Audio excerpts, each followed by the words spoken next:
So we completed the physical properties of group 16 elements. Today we are going to do the chemical properties of group 16 elements, and we try to learn some of the compounds of general compounds of group 16 elements. Yeah, chemical properties of compounds of group 16 element. Chemical properties of group 16 elements. सबसे पहले हम एक एक करके अलग अलग compound start लेंगे. First one is the hydrides of group 16 element. Hydrides, and हम इसे फिजिबल तरीके से या लॉजिकल तरीके से देखेंगे कि इनके मतलब वेरियस प्रॉपर्टीज का ट्रेंड क्या है. अगर आप हाइड्राइड की बात करें ग्रुप 16 एलिमेंट की, तो इसके हाइड्राइड्स में आपका आता है H2O, then comes your H2S, then is your H2SC, then is your H2PE, then is your H2PO. That is H2O, very well known compound. Hydrogen oxide बोलिए इसे या वाटर कहिए, hydrogen sulphide, hydrogen selenide and so on. अगर मैं यहाँ पे एक एक चीज की पहले बात करते हैं, सबसे पहले मैं इसके फिजिकल स्टेट की बात करना जरूरी है यहाँ पे, because that's very important. Physical state की अगर आप बात करें तो it's only water. Water is the only hydride of group 16 जो कि लिक्विड फॉर्म में एग्जिस्ट करता है.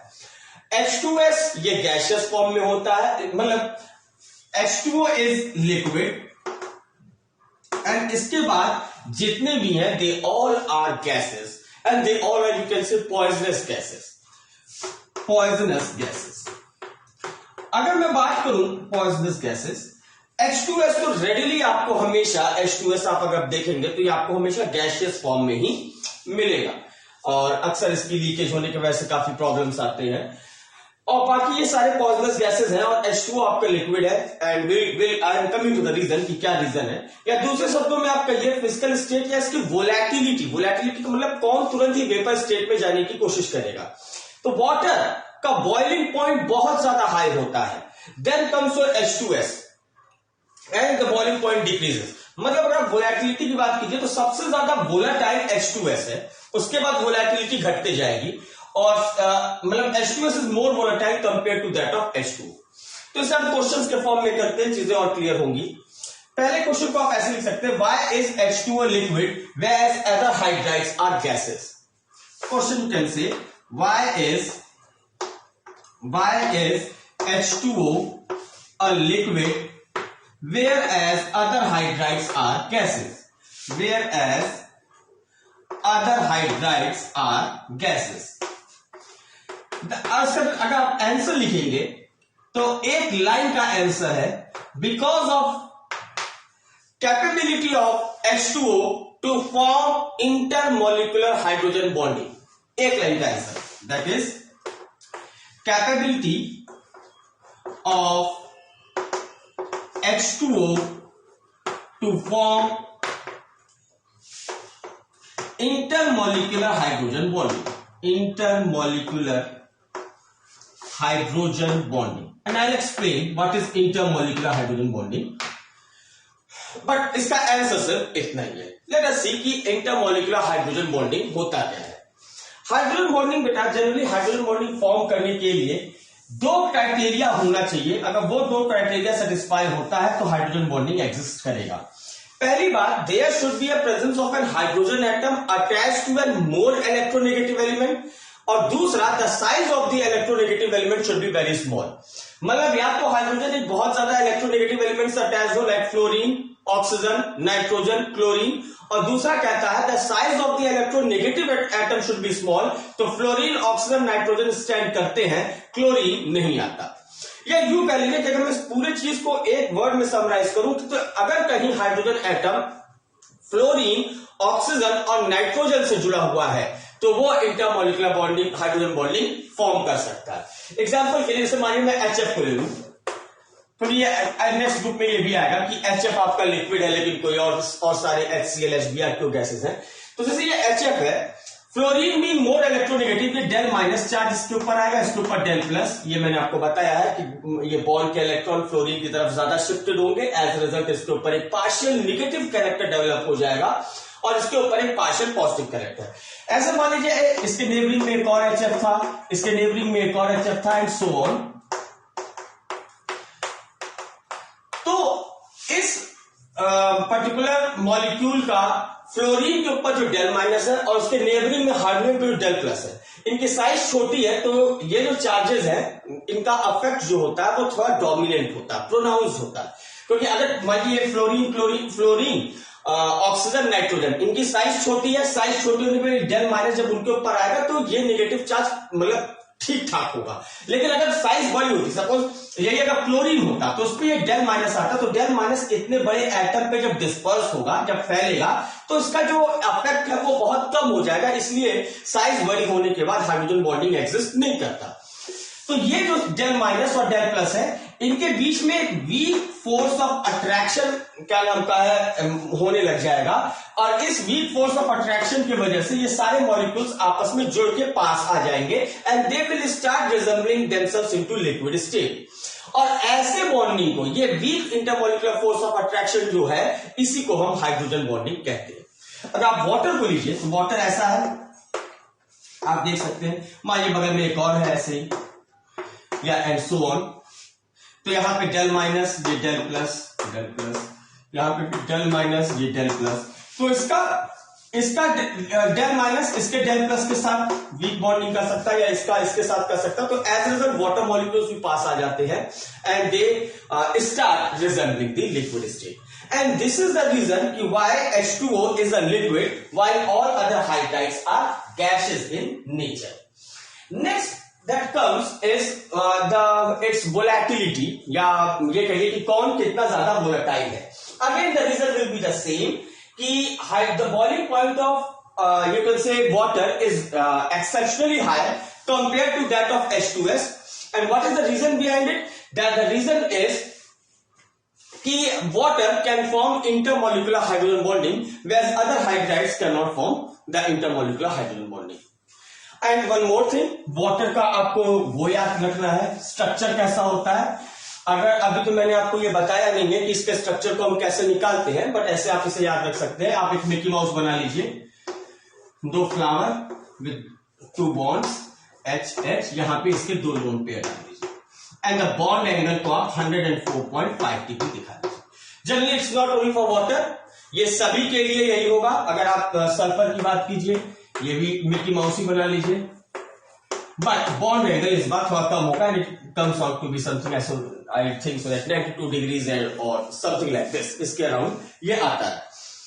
तो ये इस स्ट्रक्चर को हम बेंट या एंगुलर स्ट्रक्चर बोलते हैं, बेंट और एंगुलर स्ट्रक्चर। तो ये भी आपको ध्यान में रखना है कि the structure of group 16 hydrides is bent और एंगुलर, और सबसे ज्यादा बॉन्ड एंगल आपका H2O में पाया जाता है, and bond angle goes on decreasing as we move down the group. और इसका भी रीजन मैंने आपको बताया है नाइट्रोजन फैमिली में कि ऑक्सीजन बीइंग मोर इलेक्ट्रोनेगेटिव, तो बॉन्ड के इलेक्ट्रॉन्स को ये अपने तरफ शिफ्ट कर लेगा।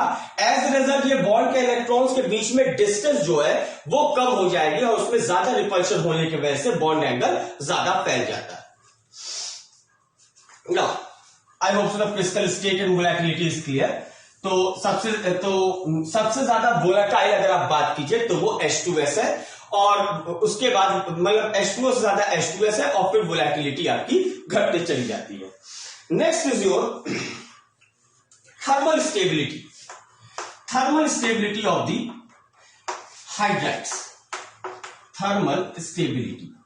अगेन दैट्स वेरी सिंपल, आपको मैं थर्मल स्टेबिलिटी किसी भी चीज के निकालने का एक तरीका बताता हूं, कोई भी कंपाउंड का। You just need to see the compatibility of the atoms combining, मतलब उनका साइज अगर लगभग सेम है तो उनका जो बॉन्ड बनेगा वो बहुत ही ज्यादा स्ट्रॉन्ग बॉन्ड बनेगा, और उस बॉन्ड को तोड़ने के लिए आपको ज्यादा थर्मल एनर्जी देनी पड़ेगी। तो वैसे बॉन्ड्स थर्मली बहुत ज्यादा स्टेबल कहलाएंगे। अगर मान लीजिए मेरे पास H2O है, फिर H2S, फिर H2SC, फिर H2TE, and then is your H2PO। आप देख सकते हैं यहां पे ऑक्सीजन की साइज छोटी है, हाइड्रोजन की भी साइज छोटी है, तो इनके बीच में जो बॉन्ड बनेगा वो बहुत ज्यादा कंपैटिबल होगा, और बहुत ज्यादा कंपैटिबिलिटी होने की वजह से इनका जो बॉन्ड स्ट्रेंथ है वो बहुत ज्यादा होगा, एंड एज ए रिजल्ट ये थर्मली बहुत ज्यादा स्टेबल होंगे, क्योंकि इसके बॉन्ड को तोड़ने के लिए आपको बहुत ज्यादा एनर्जी चाहिए। तो सबसे ज्यादा थर्मली स्टेबल आपका ये होगा। फिर क्योंकि साइज बढ़ते जा रही है तो बॉन्ड कंपैटिबिलिटी कम होती जाएगी, तो हेंस थर्मल स्टेबिलिटी भी कम होती जाएगी। This will be this thing. Now अगर आपने थर्मल स्टेबिलिटी समझ लिया, थर्मल स्टेबिलिटी मतलब यहां पे OH बॉन्ड को आप तोड़ के H जल्दी नहीं निकाल सकते, तो आप रिड्यूसिंग पावर यहां से आप निकाल सकते हैं। रिड्यूसिंग पावर आप मतलब वो हाइड्राइड जो कि इजिली H दे सकता है, that has a very high reducing power. अब कौन इजिली H दे सकता है? इसके ये बॉन्ड तो थर्मली बहुत ज्यादा स्टेबल है, थर्मली बहुत ज्यादा स्टेबल होने का मतलब ये इजिली H को दे नहीं सकता है, तो इजिली H यही दे सकता है। तो रिड्यूसिंग पावर के लिए ट्रेंड जो होगा वो रिवर्स हो जाएगा। मींस सबसे कम रिड्यूसिंग पावर H2O का, then comes your H2S, then comes your H2SC, then comes your H2TE and then comes your H2PO। अब रिड्यूसिंग पावर समझ लिए तो यहां पे आप एसिडिक स्ट्रेंथ भी समझ लेंगे। एसिडिक स्ट्रेंथ कैसे? H2 अपना H दे ही नहीं रहा, थर्मली बहुत ज्यादा स्टेबल है, आप H+ यहां से निकाल नहीं सकते, और ज्यादा एसिडिक वो होगा जो इजिली H+ दे सकता है, तो again it's H2PO that can easily give its H+ and hence acidic trend also follows the same pattern. तो अगर एसिडिक ट्रेंड की आप बात कीजिए, it will follow H2O, H2S, H2SC, H2TE and H2PO. So these are the characteristics of you can say the hydrides of the group 16 elements. I hope so this thing is well taken. This is all about the hydrides. तो ये इतने parameters हैं, और इन parameters को आप जज सिर्फ किस पे करते हैं? थर्मल स्टेबिलिटी, और थर्मल स्टेबिलिटी जज किस पे करते हैं? बॉन्ड कंपैटिबिलिटी पे। Next is your halides. Halides of group 16।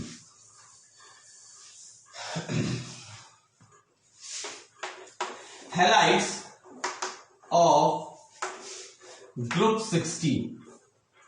Halides of group 16। अगर आप हैलाइड्स की बात करें तो ये मैंने आपको बता दिया, ऑक्सीजन फ्लोरीन के साथ जो कंपाउंड बनाएगा वहां पे ऑक्सीजन पॉजिटिव ऑक्सीडेशन स्टेट में होगा, फ्लोरीन नेगेटिव ऑक्सीडेशन स्टेट में होगा। लाइक अगर आपके पास कोई कंपाउंड है OF2 या F2O तो उसको आप ऑक्सीजन डाइफ्लोराइड बोलेंगे, ना कि फ्लोरीन ऑक्साइड बोलेंगे। लेकिन उसके अलावा ऑक्सीजन अगर किसी हैलोजन से जुड़ता है तो वो हैलोजन का ऑक्साइड ही कहलाएगा। लाइक क्लोरीन के साथ अगर ऑक्सीजन जुड़ा हुआ है तो chlorine oxide, chlorine penta oxide, chlorine hepta oxide and so on. ये चीज आप ग्रुप 17 में भी करेंगे। We will only consider about the halides of sulfur because वही इंपॉर्टेंट है। एंड सल्फर बेसिकली तीन टाइप के हैलाइड्स फॉर्म कर सकते हैं, एक +2 ऑक्सीडेशन स्टेट में, एक +4 ऑक्सीडेशन स्टेट में, और एक +6 ऑक्सीडेशन स्टेट में। तो it could be SF2, it could be HCl2, it could be SF4, it could be HCl4, it could be SF6, लेकिन HCl6 पॉसिबल नहीं है, जिसका आंसर भी मैं थोड़ी देर में दे दूंगा। तो SF2, SF4 ये सब एग्जिस्ट करता है, बस इतना ही आपको जानना है। अमंग देम जो सबसे इंपॉर्टेंट हैलाइड है SF6, ये आपको पढ़ना पड़ेगा। अगर SF6 का स्ट्रक्चर बनाऊं मैं, बहुत चीजें नहीं करनी बेटा, सिर्फ ऊपर से थोड़ा बहुत बेसिक अंडरस्टैंडिंग होना चाहिए। तो इसका स्ट्रक्चर कुछ ऐसा बनता है। I hope so I could draw this 3D।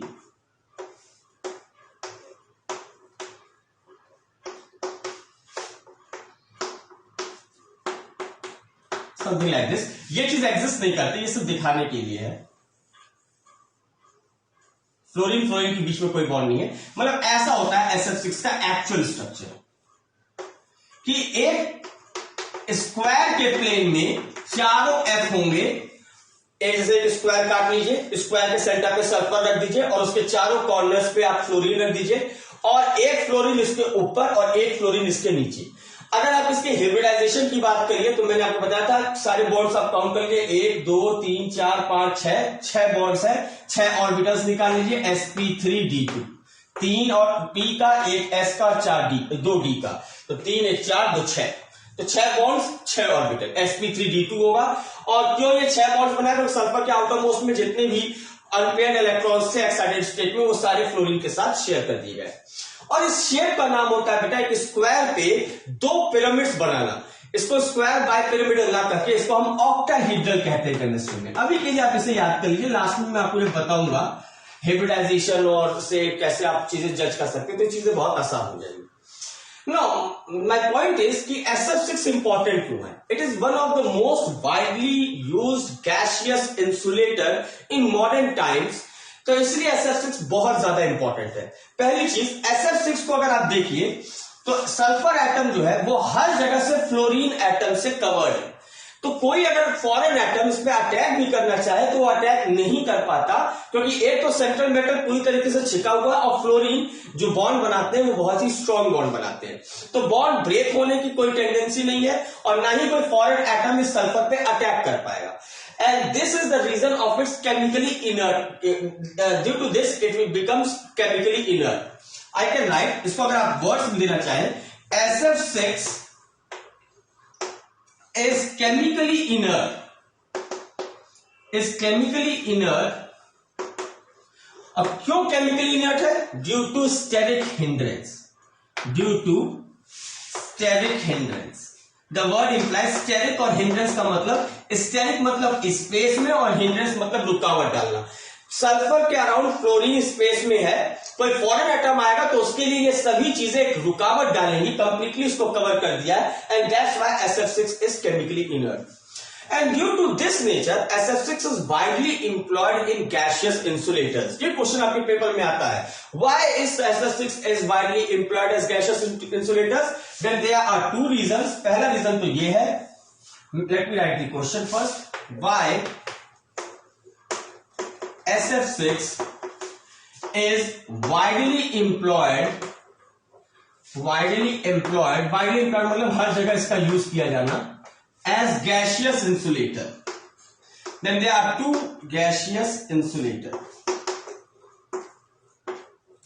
तो इसके दो रीजंस हैं। पहला रीजन तो ये है, it is chemically inert due to steric hindrance, तो इसको मैं शॉर्ट फॉर्म में लिख देता हूं, due to its chemically reasons are, solution is due to its chemically inert nature, chemically inert nature, and second, due to its high dielectric strength. Due to its high dielectric strength. Dielectric strength. I hope तो dielectric strength आपको पता होगा, आपने अगर अपनी physics में capacitors and dielectrics किया होगा, वहां पे आप डाइलेक्ट्रिक इंसर्ट करते हैं, डाइलेक्ट्रिक के अंदर पोलराइजेशन होता है, कितना ज्यादा किस एक्सटेंट तक पोलराइजेशन हो सकता है, वही उस पर्टिकुलर ये कह लीजिए कि उस पर्टिकुलर मतलब चीज का डाइलेक्ट्रिक स्ट्रेंथ होगा। I hope so. Halides of group 16 is clear.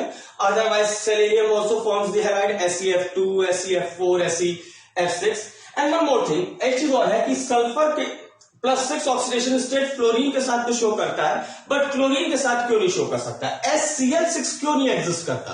और रीजन आपको अब समझ में आ गया। Cl की साइज बड़ी है और 6 क्लोरीन सल्फर में जैसे ही सल्फर के पास आएंगे तो वो इतने टाइटली कंपैक्ट हो जाएंगे, क्लोरीन एटम्स अपने आप रिपेयर हो जाएंगे। ऐसे समझिए कि सल्फर है छोटा सा, मतलब सल्फर एटम है, उसके इर्द गिर्द आप बड़े बड़े एटम्स लाके मतलब पूरे स्पेस में उतनी जगह होनी चाहिए उनको अकोमोडेट करने के लिए, उनको मतलब वो उसके अंदर समा जाए या उस स्पेस में जब वो आए तो उनको अकोमोडेट करने के लिए उतनी जगह चाहिए, लेकिन इतनी जगह क्लोरीन और के केस में नहीं आ पाता, क्योंकि क्लोरीन के साइज के कंपैरेटिवली बड़ी होती है। तो ये कहिए कि 6 क्लोरीन उस स्पेस में अकोमोडेट नहीं हो सकते, इसलिए HCl6 एग्जिस्ट नहीं करता, सिर्फ SF6 ही एग्जिस्ट करता है, HCl6 एग्जिस्ट नहीं करता। नेक्स्ट इज जो SF4, उसमें ज्यादा नहीं जानना हमें। SF4 बहुत ही मतलब ये कह लीजिए कि ऑर्गेनिक में इसका बहुत ज्यादा यूज होता है, it is use as a fluorinating agent, और जनरली SF4 का कैसे प्रिपेयर होता है ये हमें जानने की जरूरत नहीं है, बट SF4 का हमें हाइड्रोलिसिस जरूर जानने की जरूरत है कि SF4 को अगर हम पानी में डालेंगे तो हमें क्या मिलेगा। देखिए ये सारे रिएक्शन का एक क्रक्स है कि अगर एक से ज्यादा इलेक्ट्रोनेगेटिव एलिमेंट आपके पास है और हाइड्रोजन मौजूद है तो प्रोडक्ट में याद रखिए hydrogen will go to the most electronegative element. Fluorine और ऑक्सीजन में फ्लोरीन ज्यादा इलेक्ट्रोनेगेटिव है, तो fluorine will take away all the hydrogen and oxygen is left to attack on sulfur also. So it gives rise to SO2, which is a very, very, very important oxide of sulfur. And it is also used as fluorinating agent. अगर आप इसको organic में C double bond O को SF4 से react करेंगे, ये तुरंत ही oxygen हटा के यहाँ पे 2 फ्लोरीन जोड़ देगा या COH को करिए। खैर ये आपके सिलेबस में है नहीं तो इसे करने की जरूरत नहीं है। So this is about the highlights of group 16 element. Now, after this, we have to do the oxides of group 16 element, but we'll be taking it in our next class. Thank you.